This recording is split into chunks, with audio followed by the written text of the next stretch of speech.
HSC Habib media ও সিয়াগালা TV, আমি শেখ হাবিব রয়েছি আপনাদের সঙ্গে।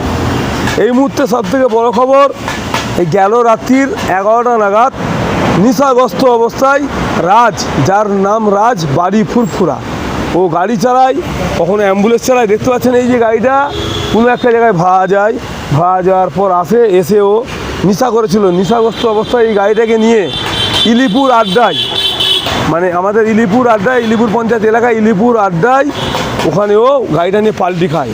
পাল্টি খাওয়ার পর এখন প্যাসেঞ্জার কেউ গাড়িতে ছিল না, রাজ একাই গাড়ি চালাচ্ছিল। এখন ওর অবস্থা আশঙ্কাজনক, ওকে এখন সিয়াখালা জেনিথ নার্সিংহোমে ভর্তি রাখা হয়েছে। আপনারা ভিডিওটি শেষ পর্যন্ত দেখুন, বেশি বেশি শেয়ার করুন, আপনার মূল্যবান মতামত কমেন্ট বক্সে জানাবেন। Save drive, save life. আস্তে গাড়ি চালান, জীবন বাঁচান। আপনি বাঁচলে আপনার পরিবার বাঁচবে, আস্তে গাড়ি চালালে জনগণ বাঁচবে, গাড়ি বাঁচবে। ব্যাপক শেয়ার করুন আপনারা। নেশাগ্রস্ত অবস্থায় গাড়ি চালাচ্ছিল গাড়ি চালক। গাড়ি পাল্টি খাওয়ার পর গাড়ির মধ্যে চেপে হাত আটকে গেছে, উঠতে পারছে না, ওকে গাড়ি ভেঙে ভেঙে বের করা হচ্ছে।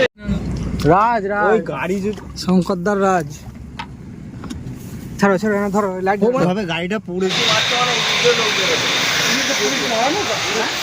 চলে যাচ্ছিল সব